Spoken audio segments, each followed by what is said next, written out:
አንድ ቢሊዮነር ለአካለ ስንኩል ልጁ እንዲኖር የተሰጠው 4 ቀናት ብቻ ነበሩ። ነገር ግን አንዲት የሆስፒታል ጽዳት ሰራተኛ ገንዘብ ሊገዛ የማይችለውን ነገር አደረገች። 15 ስፔሻሊስት ዶክተሮች ያልቻሉትን እሷ በሚሞተው ህፃን አጠገብ ለመቆየት ክፍያ አልቀበልም ባለሽ ጊዜ የማይታመር ተአምር መታየት ጀመረ። ማርከስ ዊትፊልድ ሀብታም ብቻ አልነበረም፣ እርሱ ቢሊዮነር ነበረ። በ48 ዓመቱ በ3 አህጉራት የተዘረጋ ግዙፍ የንግድ የቅንጦት መኪኖች፣ የግል አውሮፕላኖችና ቤተመንግስት የሚመስል መኖሪያ ቤት ነበረው። ሁሉንም ነገር ነበረው። ነገር ግን ከሁሉም በላይ አስፈላጊ ሆነውን ነገር ልጁን አጣ። ትንሹ ኢታን ገና የ18 ወር ህፃን ሲሆን ቀይ ፈዘዝ ያለ ጸጉርና እንደ ጧት ፀሐይ የሚያበሩ አይኖች ነበሩት። ነገር ግን እነዚህ አይኖች ካልተከፈቱ 3 ቀን ሆኗቸዋል። ገልጧቸው አያውቅም። ዶክተሮቹ በማርከስ ቢሮ ተሰብስበው ነበረ። ፊታቸው ላይ የጭንቀት ጥላ ይታያል። ዋናው ሐኪም ዶክተር ሃሪሰን መነጽራቸውን አውልቀው የአባቱን ልብ የሚሰብር እይታ እየተመለከቱ ከባድ ንግግር መናገር ጀመሩ። ሚስተር ዊትፊልድ፣ ልጆ እጅግ አልፎ አልፎ የሚከሰት የነርቭ ችግር አለበት። የሰውነቱ ስራውን ሙሉ በሙሉ እያቆመ ነው። የቻልነውን ሁሉ አድርገናል፣ ግን አዝናለሁኝ። ለመኖር ቢበዛ 4 ቀን ብቻ ነው የሚኖረው። ምናልባትም ከዛ ያነሰ ሊሆን ይችላል፣ ዶክተሮቹ ነገሩት። የማርከስ እጆች ተንቀጠቀጡ። 4 ቀናት! ቢሊዮነሩ ስልጣኑ ያለው ትውውቅና አሁን አንዳቸውም ዋጋ እንደሌላቸው ተረዳ። የሚደረግ ነገር መኖር አለበት። የፈለጋችሁትን ያህል ከፍላለሁኝ፣ 10 ሚሊዮን፣ 50 ሚሊዮን፣ የፈለጋችሁትን ሁሉ ጠይቁኝ፣ እኔ ለመክፈል ዝግጁ ነኝ አለ። ዶክተር ሃሪሰን በሐዘን ራሳቸውን ወዘወዙ። ሚስተር ዊትፊልድ፣ አንዳንድ ነገሮች ገንዘብ ሊገዛቸው አይችልም። በእውነት አዝናለሁ። ማርከስ የኢታን አልጋ አጠገብ ተቀምጦ የመሳሪያዎቹን ድምጽ ይሰማል። ልጁም ሰማያዊ ቢጃማ ለብሶ አብዛኛው ሰው ቤት የሚበልጥ ዋጋ ባላቸው መሳሪያዎችና ሽቦዎች ተተብትቦ ያለምንም እንቅስቃሴ ተኝቷል። አንዳቸውም መሳሪያዎች ግን ሊረዱት አልቻሉም። ማርከስ 15 ስፔሻሊስት ዶክተሮችን ከመላው ዓለም አሰባስቦ ቀጥሮ ነበረ። ከስዊዘርላንድ፣ ከጃፓንና ከስዊድን ባለሙያዎችን በግል አውሮፕላን አስመጥቷል። ለምርምር ተቋማት የሚፈልጉትን ያህል እንዲሞሉ ባዶ ቼክ ሰጥቷቸዋል። ግን ምንም ለውጥ የለም። የቀድሞ ሚስቱ ቫኔሳ ከ2 ዓመት በፊት ጥላው ሄዳ ነበረ።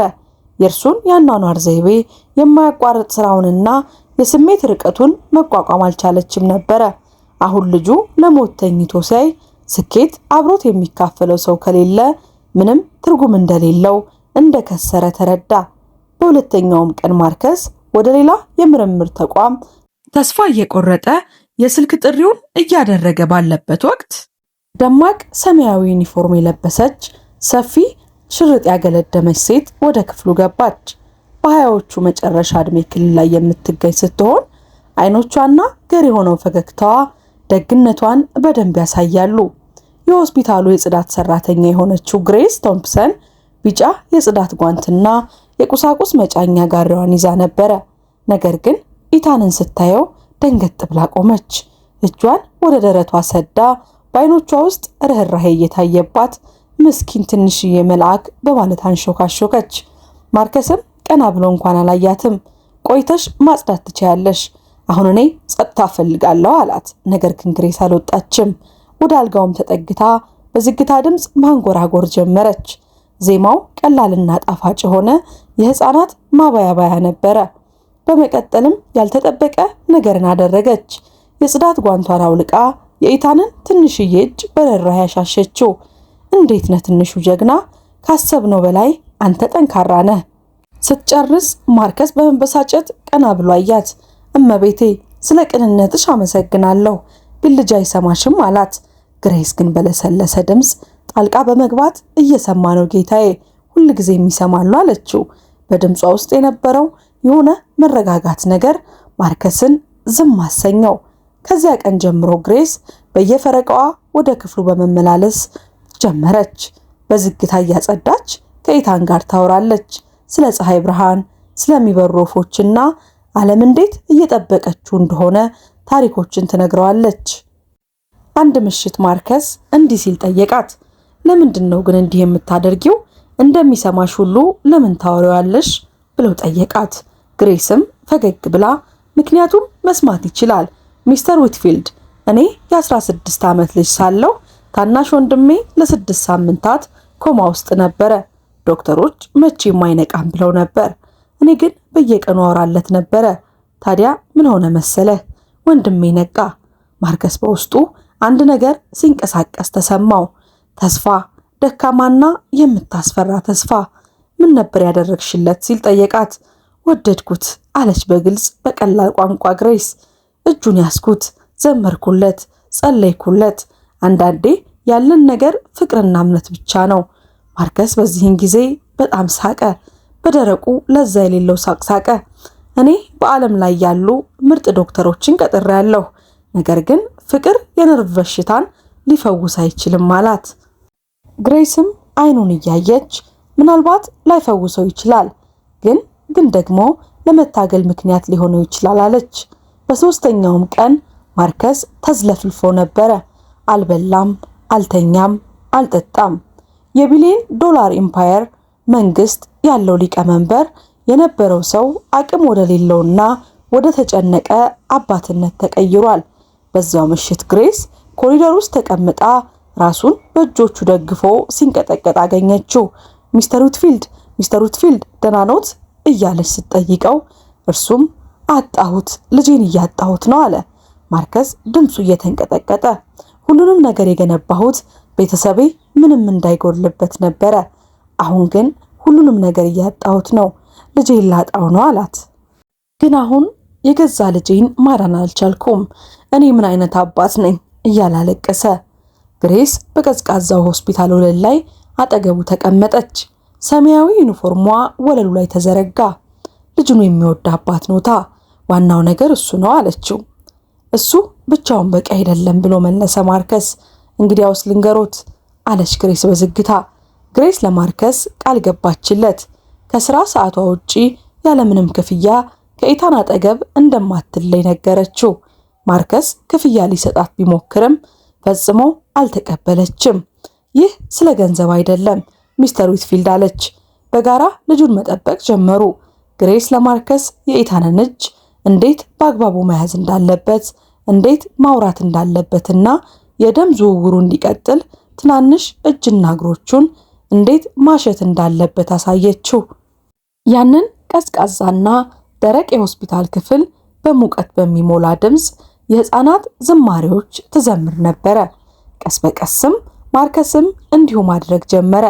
ለልጁ ኢታን ስለ የልጅነት ጊዜው፣ ኢታን መቼም ስለማያየው አያቱ፣ እንዲሁም ስለ ስብሰባዎች፣ በንግድ ስራዎች ውስጥ ቀብሯቸው ስለነበሩ ህልሞቹና ተስፋዎቹ ይነግረው ጀመረ። ለዓመታት ለመጀመሪያ ጊዜ ማርከስ ዊትፊልድ ቢሊየነር አልነበረም። እርሱ አባት ብቻ ነበረ።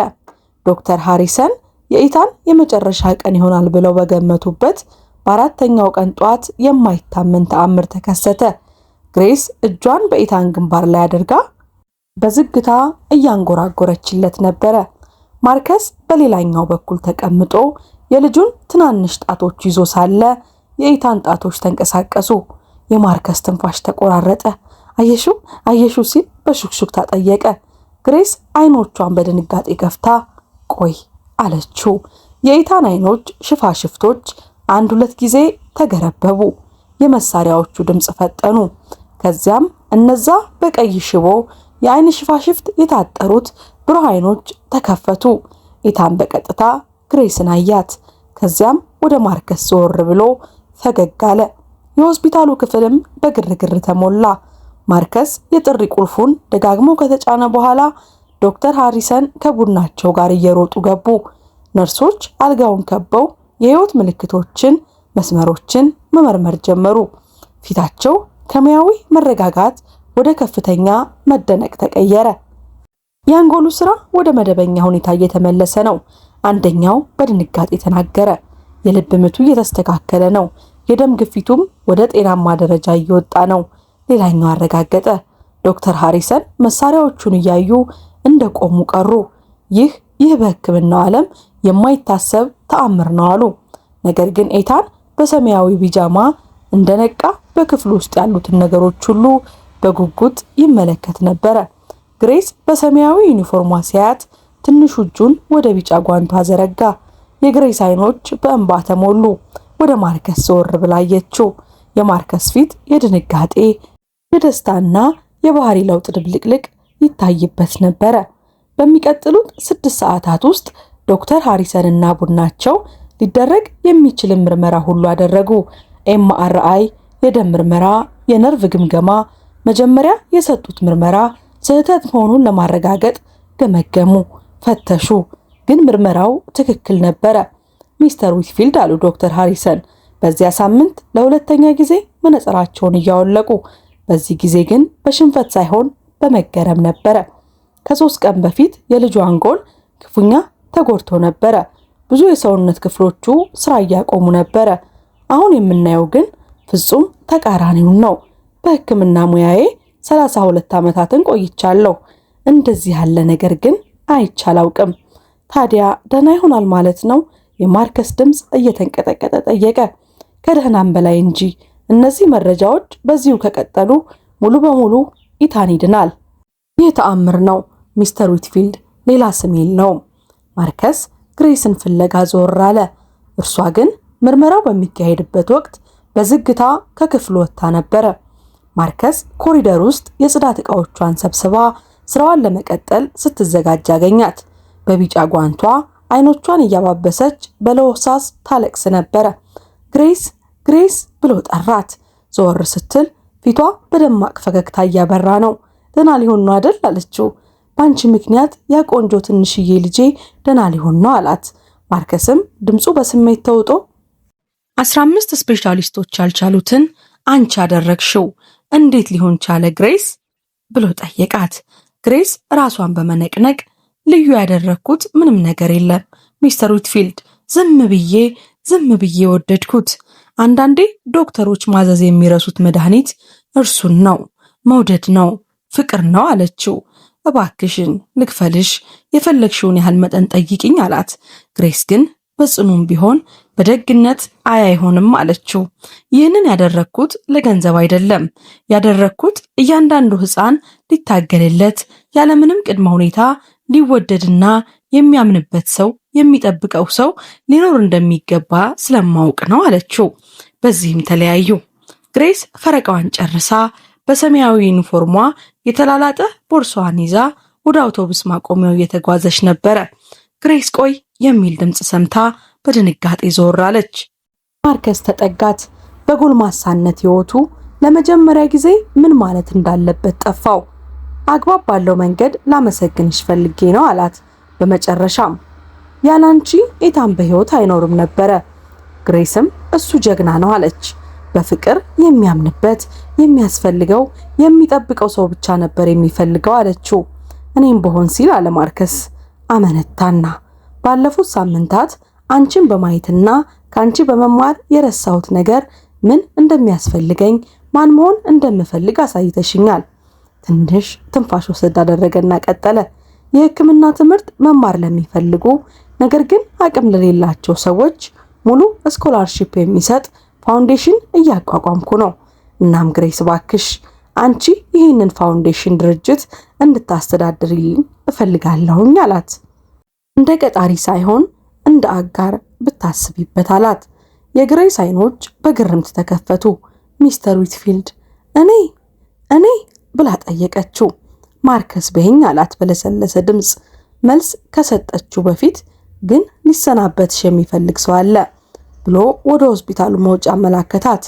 ረዳቱ ኢታንን በዊልቸር ይዞት እየወጣ ነበረ። ሕፃኑ ግሬስን ሲያያት ፊቱ በደስታ በራ። ደስ የሚሉ ድምጾችን እየሰማ ወደሷ እጆቹን መዘርጋት ጀመረ። ግሬስ ቢጫ የጽዳት ጓንቶቿን አውልቃ በመጣል ተንበረከከችና እጆቿን ዘረጋች። በሆስፒታሉ ደጃፍ ላይ ያለው ያ ምስል እጅግ ድንቅ ነበረ።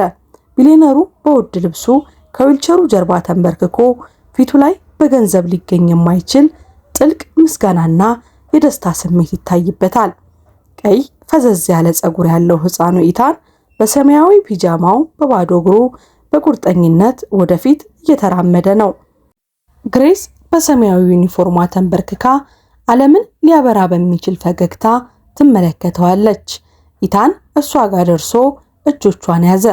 ግሬስም ቀስ አድርጋ አነሳችውና አቅፋው በጆሮ ቻልከው ትንሹ ጀግና ቻልከው በማለት አንሾካሾከችለት። ማርከስ አይኑን እንባ እየጠራረገ ቆመ። ልጁን የመለሰችለትን በዚህ ሂደት ውስጥ ደግሞ እርሱንም ራሱን እንዲያገኝ ያደረገችውን ይችን ሴት ተመለከታት። እንግዲህ አለ ድምፁ እንባ እየተናነቀው። ትረጅኛለሽ? እኛን ትረጅናለሽ?